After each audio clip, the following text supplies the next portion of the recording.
জলমগ্ন উত্তর দমদম পুরসভার ১১ নম্বর ওয়ার্ড উত্তর গোলবাগান এলাকা। অল্প বৃষ্টিতেই ওই এলাকায় জল জমে বলে অভিযোগ। দীর্ঘদিন ধরে জল যন্ত্রণায় ভুগছেন স্থানীয় বাসিন্দারা। পরিস্থিতি চাক্ষুষ দেখতে এলাকায় পৌঁছলেন খোদ বিজেপি বিধায়ক সৌরভ শিকদার। সঙ্গে ছিলেন উত্তর দমদম পুরসভার ইঞ্জিনিয়াররা। জলমগ্ন রাস্তা দিয়ে হেঁটেই পুরো এলাকা পরিদর্শন করেন বিধায়ক সৌরভ শিকদার। স্থানীয় বাসিন্দাদের সঙ্গে কথা বলেন, শোনেন তাদের সমস্যার কথা। ওই এলাকায় বিগত ১৫ বছর ধরে কোনো কাজ হয়নি বলে অভিযোগ। এদিন বিজেপি বিধায়ক সৌরভ শিকদার বলেন, যখন প্রচারে এসেছিলাম তখন বৃষ্টি ছিল না, তাও জল জমেছিল। বৃষ্টি হলে কত জল জমবে সে নিয়ে চিন্তা হচ্ছিল, তাই এলাকা পরিদর্শনে এলাম। বিধানসভায় এ ব্যাপারে জানিয়েছি দ্রুত ব্যবস্থা নেওয়া হবে।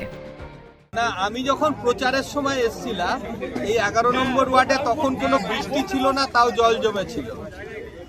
তো বিধানসভা চলছিল বলে ২-৩ দিন আসতে পারিনি, কালকে অনেক দেরি অবধি অধিবেশন চলেছে। কিন্তু যখন দুর্যোগ বিধানসভায় হচ্ছিল, খুব ইন্টারেস্টিং ভাবে আমি তখন দাঁড়িয়ে এই উত্তর দমদমের জল যন্ত্রণার কথাই বিধানসভাতে তখন আমি বলছিলাম মাননীয় স্পিকারের কাছে এবং আমাদের মাননীয় অর্থমন্ত্রী এবং অফকোর্স মুখ্যমন্ত্রীর কাছে।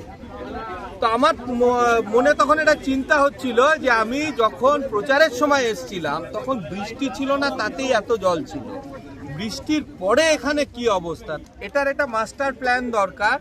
মানে আমার খুব লজ্জা লাগছে বলতে যে এখানের বিধায়িকা যিনি ছিলেন তিনি রাজ্যের অর্থমন্ত্রী ছিলেন, কিন্তু নিজের বিধানসভা যার পেছনে ঘোরালে এখানে কল্যাণী এক্সপ্রেসওয়ে, এখান থেকে 5 মিনিট গেলে এয়ারপোর্ট, ডান দিকে গেলে হচ্ছে প্রস্তাবিত এয়ারপোর্ট। এমন একটা জায়গায় আমরা দাঁড়িয়ে রয়েছি, সেখানে বলছে দিদিরা কত বছর জল জমে থাকে?